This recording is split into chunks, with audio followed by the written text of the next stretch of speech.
Bonjour, Philippe Grégoire ici, votre spécialiste référencement. Alors dans cette vidéo, en fait, je voudrais faire le point sur où est-ce qu'on en est un peu au niveau du référencement aujourd'hui en avril 2014 par rapport à tout ce qui s'est passé dans les algorithmes pingouins et un peu vous donner un éclairage sur ce qui se passe vraiment et pas sur tout ce qu'on raconte dans les forums et qui est souvent à côté de la plaque. Donc je me base en fait sur des tas de recherches et d'expériences que j'ai faites depuis un an et qui m'ont amené à toute une série de nouvelles conclusions concernant essentiellement le fameux algorithme pingouin de Google. Alors, la première chose, c'est que quand Google est sorti en avril 2012, beaucoup de gens ont dit que le référencement était fini, le référencement était mort. Et c'est vrai que ce Google Pingouin a fait très peur, il a abîmé beaucoup de choses, il a cassé beaucoup de choses. Et en fin de compte, beaucoup de personnes se sont dites, maintenant, on est dans l'époque du contenu, point à la ligne, rien que le contenu. Et en dehors de ça, il n'y a plus grand chose à faire au niveau de l'optimisation de son site web. Bon, alors c'est tout à fait faux. Mais la première chose que je voudrais souligner, c'est le fameux problème de contenu. Parce que j'ai fait une expérience très intéressante sur de la création pure de contenu sur certains sites web et qui m'ont amené à la conclusion que justement le contenu n'est absolument pas la solution et même au contraire du contenu tout seul ne sert à rien. Alors ce que j'ai fait en fait c'est que j'ai publié sur 3 sites web des quantités assez impressionnantes d'articles. Alors sur le premier site web j'ai publié 400 articles en 3 mois. Sur le deuxième site web, j'ai publié 600 articles en 3 mois. Et sur le troisième site web, j'ai publié 1200 articles en 3 mois. Alors ces 3 sites web existaient déjà avant la publication des articles dessus, mais ils étaient à l'état stationnaire et avec pratiquement aucun contenu. C'est-à-dire qu'il y en avait un seul qui avait 2 ou 3 articles dedans et les 2 autres étaient tout simplement des sites WordPress vides avec la fameuse page d'accueil que vous connaissez peut-être où il est marqué Hello World. Mais donc ces 3 sites étaient indexés en Google, ils étaient présents mais avec un WordPress avec juste une page ou pour un des deux articles dedans et ils étaient déjà indexés donc en Google depuis 6 mois, 1 an. Donc c'était pas les noms de domaine avaient 6 mois, 1 an, mais donc ils étaient déjà indexés. Donc on ne partait pas du stade 0,0 comme si aujourd'hui vous alliez déposer un nom de domaine en partant de 0. Donc j'ai publié ces articles sur une période de 3 mois. Donc 400, 600 et 1200 articles. Ensuite j'ai fait le point 3 mois plus tard après la fin de la dernière publication, c'est-à-dire 6 mois après le début de la première publication. Donc j'ai publié pendant 3 mois et ensuite pendant 3 mois, j'ai attendu de voir l'effet.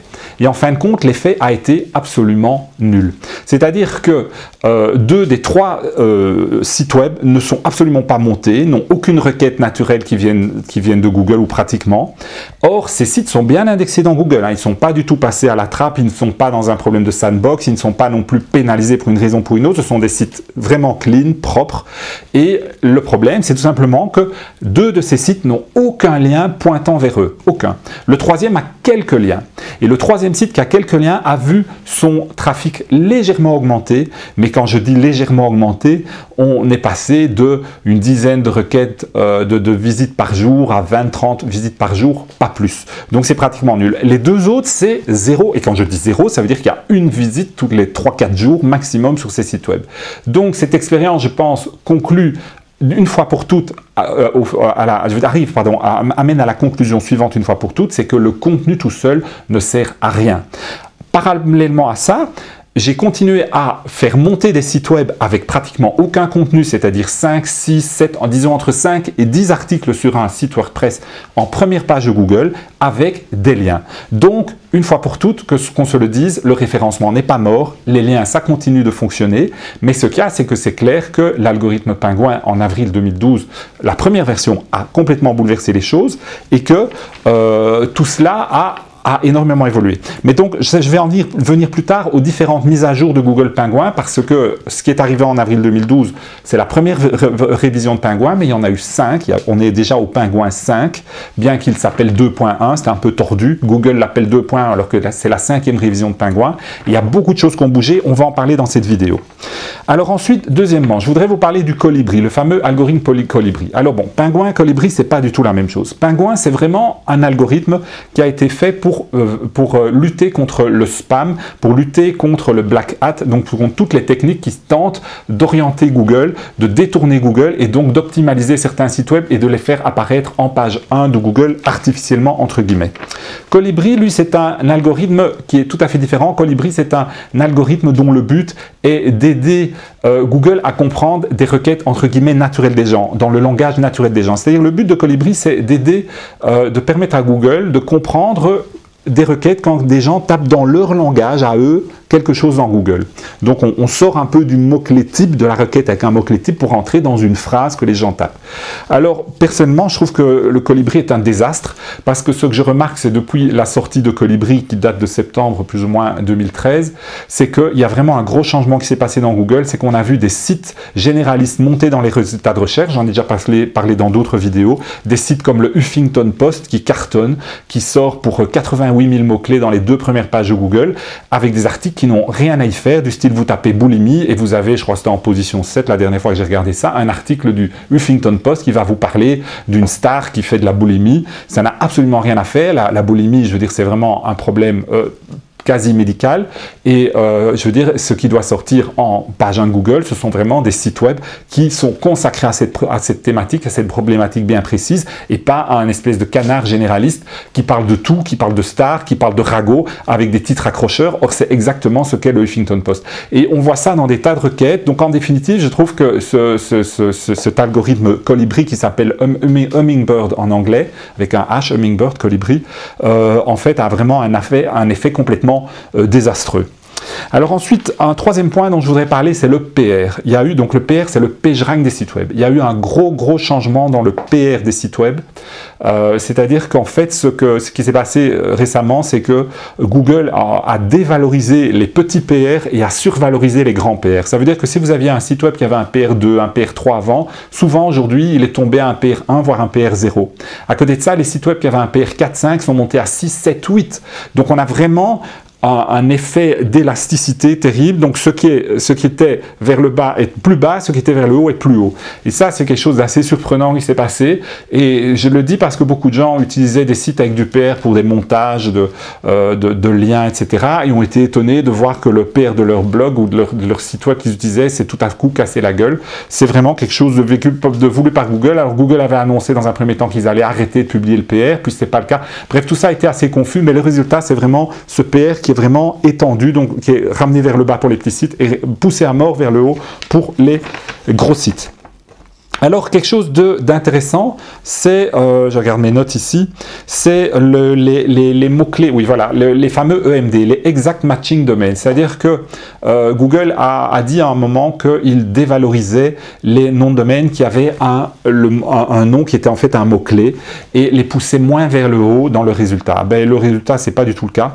Je continue à voir que les EMD, Exact Matching Domain en anglais, c'est-à-dire les noms de domaine correspondant exactement, c'est la traduction littérale. Donc en fait, les noms de domaine qui sont des mots-clés, du style, vous faites, je sais pas moi, un régime hyperprotéiné, ben vous avez un site web qui s'appelle régimehyperprotéiné.com, et ben ça c'est vraiment un EMD, et ben ces sites continuent à très bien sortir en Google, donc je continue à conseiller à tout le monde d'utiliser de EMD dans la mesure du possible quand vous avez une thématique bien précise avec un mot-clé majeur autour de laquelle vous voulez construire votre thématique.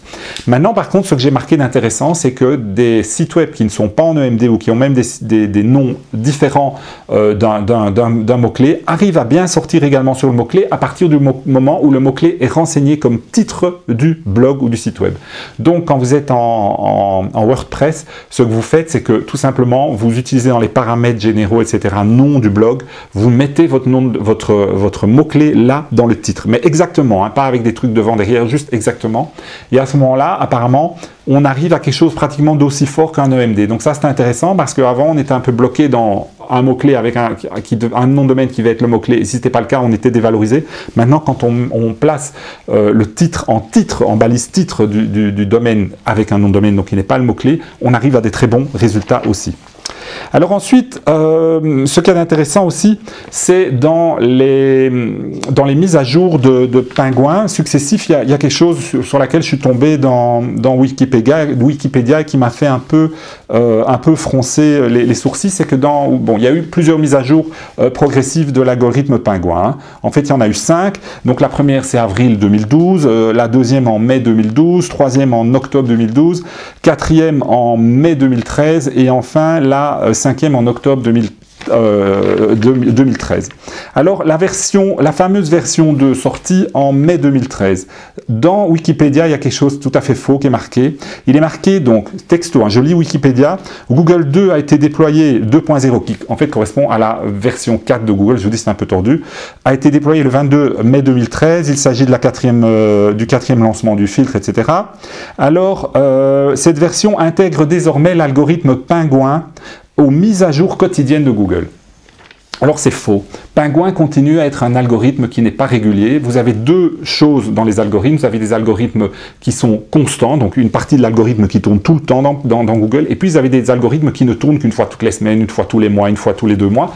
Bon, et ben en fait, Penguin reste un algorithme qui ne tourne pas de façon permanente. Et la raison en est très simple, c'est qu'il y a des failles qui sont exploitables au travers justement de cette périodicité de cet algorithme, et cette faille est exploitée par ce qu'on appelle les sites éphémères. Alors j'ai sorti une formation consacrée aux sites éphémères justement, qui est une technique qui s'engouffre dans deux failles conjuguées de Google, dont c'est justement une faille sur Penguin, sur cette fameuse mise à jour qui n'est pas permanente et qui permet donc de faire des choses dans un laps variant de 1 semaine à 2 mois et de faire monter donc des sites en page 1 de Google très facilement via la technique des sites éphémères. Si ça vous intéresse, vous cliquez ici au bas de cette vidéo, il y a un lien avec toutes mes formations, il y en a une sur les sites éphémères, c'est vraiment intéressant, c'est un truc extrêmement puissant, et donc voilà pour cette fameuse remarque dans Wikipédia qui prétend que l'algorithme Penguin tournerait de façon permanente, c'est totalement faux. Par contre, cet algorithme, justement cette version, cette mise à jour de l'algorithme en mai 2013, ce dont elle s'occupe, c'est quelque chose de tout à fait différent, et d'ailleurs Matt Cutts en parle dans une vidéo, et là c'est important pour vous, c'est qu'en fait, voilà, donc selon une vidéo de Matt Cutts à propos de trucs, ce nouvel algorithme va s'attaquer aux liens sponsorisés qui ne sont pas identifiés comme tels. Et en fait c'est vrai, il y a quelque chose vraiment qui a changé en mai 2013, mais il a fallu le temps pour voir l'effet, parce que vous voyez le problème avec tous ces algorithmes qui changent tout le temps, c'est qu'il faut du temps pour pouvoir isoler le fait. Quand on fait des recherches tout le temps, des tas de tests, des expériences, ce qui est mon cas, j'arrête pas de tester, parce que pour moi, en référencement, c'est pas les on dit dans les forums, non, on teste des vrais tests, comme je vous ai expliqué, le test du contenu, etc. Et ben, ce que j'ai constaté, mais donc il faut un délai, c'est pour ça que je vous parle aujourd'hui de quelque chose qui est sorti en mai 2013, c'est-à-dire il y a presque 1 an, c'est parce qu'il a fallu tester entre-temps. C'est qu'en fin de compte, c'est vrai qu'il y a un certain type de lien, que des tas de gens continuent à faire de bonne foi, qui ne sont pas du black hat, etc., qui aujourd'hui est descendu en flamme par Google. C'est-à-dire que si vous faites ça dans votre politique de référencement, vous êtes en train de tuer vos sites, alors que vous le faites comme il faut, en croyant respecter Penguin. Donc je ne suis pas en train de parler d'encre suroptimisée, etc. Non, il y a des liens bien précis, à partir d'endroits bien précis que vous croyez tout à fait légitimes, qui sont une vraie catastrophe. Et j'ai rencontré des tas de gens qui ne comprenaient pas pourquoi leur site était en train de descendre, de se faire descendre en flamme ou ne montait plus. Et ça, c'est à cause de ça. Alors, ces sites, si vous voulez avoir plus de renseignements concernant ça, ben, je vous renvoie ici en bas. Là, c'est au niveau de la formation référencement turbo, dans laquelle je parle de tout ça dans le détail. J'ai fait une mise à jour dans la formation référencement turbo où je parle de toutes les mises à jour justement jusqu'à maintenant en matière de référencement. Et ça, c'est vraiment un gros problème. C'est ces fameux liens qui sont en train de tuer certains sites alors que les propriétaires pensent être tout à fait de bonne foi. Et ça, donc, c'est cette fameuse mise à jour mai 2013. Alors ensuite, ce qui a aussi changé récemment au niveau des versions consécutives du Penguin, c'est le nombre d'encres optimisées. Une encre optimisée, c'est donc une encre dans laquelle l'encre en fait qui est un mot-clé bien précis, du style régime protéiné. Votre encre, c'est le texte régime protéiné. Et bien, il y a vraiment un abaissement du nombre d'encres optimisées possibles. Je veux dire, ce qui était possible en Penguin, quand Penguin est sorti en avril 2012, il y avait un certain pourcentage d'encre qu'on pouvait utiliser. Ce pourcentage n'a pas arrêté de se casser la figure depuis lors. Et on est vraiment dans des pourcentages très bas. De nouveau, j'en parle dans ma formation référencement turbo, dont vous trouvez le lien ici au bas de cette vidéo. on est vraiment dans des pourcentages qui n'ont plus rien à voir avec ceux qu'on pouvait encore pratiquer en avril 2012, qu'on pouvait encore pratiquer en 2012, qu'on pouvait encore pratiquer en 2013. On est en 2014, attention, beaucoup de choses ont changé. Le nombre de liens, même chose.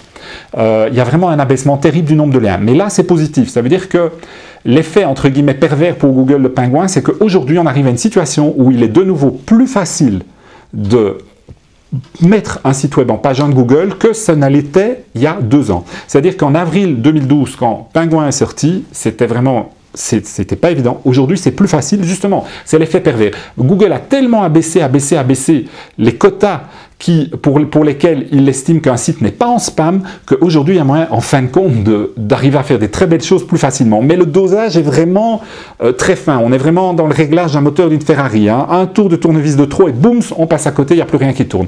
Et on est là-dedans. De nouveau, j'en parle dans la formation Référencement Turbo, dont vous pouvez trouver les liens ci-dessous. Alors, je regarde un peu si j'ai fait le tour de... Oui, je pense avoir fait un peu le tour donc, de toutes ces mises à jour du référencement, des algorithmes Google.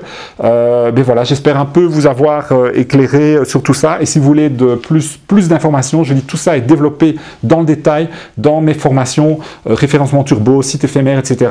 que vous voyez ici en dessous de cette vidéo. Je vous remercie de m'avoir écouté. Je vous dis à bientôt. Au revoir.